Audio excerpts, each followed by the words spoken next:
Hey,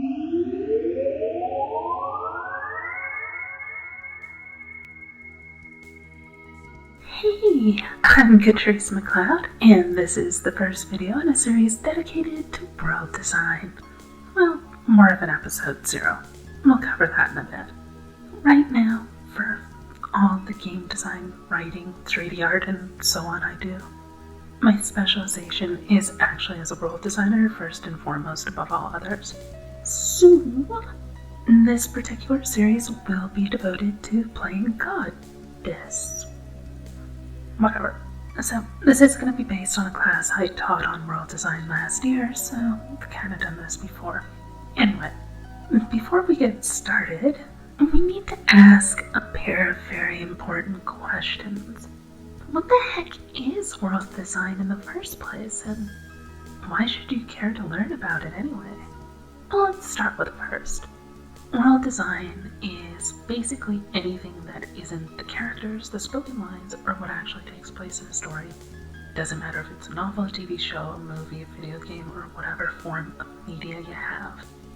Almost anything that isn't part of what happens or who does it, and isn't directly production or post-production, is probably going to end up being world design. Note that this also means that even if you're writing historical fiction or something in reality as the backdrop, there's still a lot of world design that takes place. Same thing, even if you're only working with one town, or one city, or a whole universe with dozens of planets, still world design. I know the name's a bit of a misnomer, but you do what you can with what you got. Now, this is a rather broad-reaching concept already, with everything from the technology used, whether magic exists in the world, or how it works if it does, the various political factions, the landscape, the evolutionary process, or deities which guide creation, everything from architecture to the various martial arts or weapons that may exist. You name it, it's all world design. You may notice this is a bit overwhelming in terms of scope. Designing a world covers an immensely wide array of skills. You'll need to learn things like physics, sociology, geology, engineering, biology, and so on down the line. Lots of ologies. It's by far one of the largest skill sets required for any job on the planet because it delves into so many different areas. As such, this series is going to delve into a lot of science. On the plus side, I'm not going to be covering every tiny meticulous detail, so much as just guiding you through the rough process and bringing up some concepts for you to think about along the way, so you know where to begin your own personal research. There are some topics that I will have to go into in a little bit more detail, but we'll get to those eventually. Now, if you want to be a world designer, or even just to implement world design into your writing or games or whatever, you're gonna have to absolutely need to learn how to do your own research. Anyway, all of world design can be basically described as pre-production. It's the stuff that happens before you begin the actual production of whatever media it is you're making. Before you cast the actors, forge the weapons, set up the background scenery, and so on, you first need to figure out what kind of people there are that need to be acted out, what technology is available, what the background scenery looks like in the first place. And like all pre-production, the more you invest in this stage, the faster, cheaper, and the higher quality the end product will be. Now, this leads directly into why you should care about world design. It makes your life easier in general. If you plan out in advance which political factions there are, their histories, why they hate each other, then it's easy to make not just a war, but a strong reason for a war, as well as characters who will be affected by the war, or who participated in it.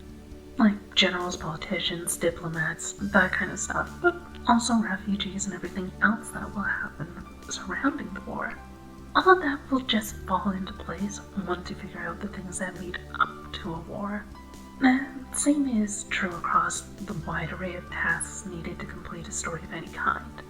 With everything in place early on, you can reference back to it and expand upon it, such as use of foreshadowing, for example.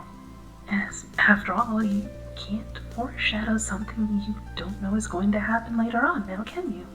Well, you can, but not effectively at least. Now, pre-planning out your world also helps to minimize plot holes and continuity errors by an amazing degree.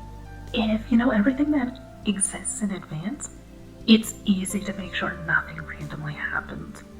You don't get weird things like magic being easy to use to the point that the whole story could have been prevented by just casting a single spell. 5 minutes into the story and bam, big baddie's dead and the lost artifact found. Ta-da! Oh, wait, that's not good. Oops. By understanding things like not just that magic exists, but how it works and its limitations, you can ensure that the same limitations are encountered every time. The audience doesn't need to know the mechanics behind how it works for the most part, but they do need it to be consistent in application. And really, even if the audience doesn't need to know, they want to know. Why do you think there's so many books describing things like the various monsters in Middle-earth, or the technology in Star Trek or Star Wars? See, this is one of the major keys to making a story that lasts through the ages. So your audience becomes heavily invested in it. A world that they want to be a part of, that they can lose themselves in, that they can be there themselves mentally. Seriously, take any major series, strip out the main characters and story, and you'll find that the world itself is interesting enough to stand up on its own, even without an actual story or characters. Seriously. Firefly, Babylon 5, My Little Pony, Game of Thrones, Harry Potter, Star Wars, Supernatural, the Marvel Universe, Middle-earth, Shadowrun, Battletech, Warhammer 40,000, StarCraft, Planescape. I could go on and on and on. Dozens of examples in case you hadn't noticed. Every single one of these cases, even if you strip out the main characters entirely, people still want to be part of the world itself. This is what makes a series truly epic. It's what makes novels, movies, video games, tabletop role-playing games, anything with a story to it, amazing beyond belief. If you can nail down your world design, even if the story itself isn't that great and the characters and dialogue kind of forgettable, if the backdrop is strong enough, the fans will create their own content to go into it for you. Strong world design is what brings a story from being good to true greatness. It's the key to that so difficult to achieve immersion value. It's what makes a story more than just a story, but rather an adventure which the audience becomes a part of. So, let's break down the main segments of world design that we'll be covering across this series. I will be doing these in a particular order for a specific reason, so anyway, this is what we'll be covering in order. We'll be first covering chaos theory, what it is, how it pertains to world design, and, well, essentially world design is the practical application of chaos theory in writing, so it's kind of important to know about this stuff.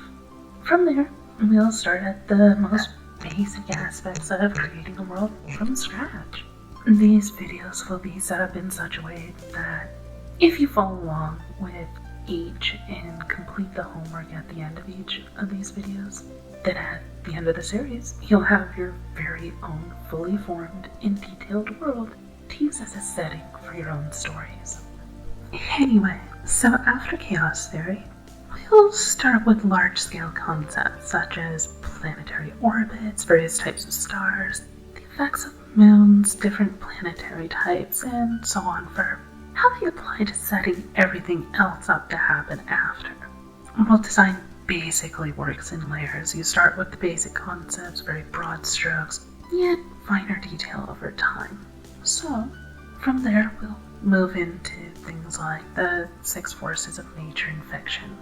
By understanding how gravity, electromagnetics, and the strong and weak nuclear forces work, you can use these to your advantage. You'll note that I said 6 forces. Magic and psionics are vastly easier to manage and work with if you consider them as fundamental forces of nature, which we'll cover in detail when we get to it. And we'll also be covering planets with non-Terran features, things like different forms of gravity, low oxygen worlds, planets which lack resources which we take for granted, or which have resources which don't exist in reality, such as magic, mithril, unobtainium, neutronium, that kind of stuff from fantasy and science fiction. We'll get into geology and large-scale planetary restructuring, things like tectonic plates, continental drift, volcanoes, erosion, meteors, comets, gamma ray bursts, solar flares, ice ages, solar maximums and minimums, and of course some that don't actually exist in reality, and how these kinds of things alter species and cultures as they grow, both physically and psychologically, such as how they can affect religious beliefs. We'll also be digging into the dirt in a literal manner, what underground civilizations have to deal with, and what various types of rocks, metals, and other resources like wood and such are useful for. There will also be a very large section on evolution. I don't care if you want to just have a god puff a species into existence by magic. You should understand the mechanics behind such anyway, so you can apply it properly on a long-term basis. Even if you puff species into existence, they don't stay that way statically forever, and evolution is how you dictate the methods by which how a species changes over time. Anyway, this will cover things like natural selection, reproduction, molecular biology, use of materials, ecosystem diversity, predator and prey, setups, and biological arms races, and so on. Not to mention what happens when we introduce things that are non-Terran in origin. You don't just add something like magic to your world and nothing changes. It will have a profound impact on how creatures grow over time. We'll also be getting into things on a tighter scale there as well. Stuff like the circle of life and death in a rather literal manner.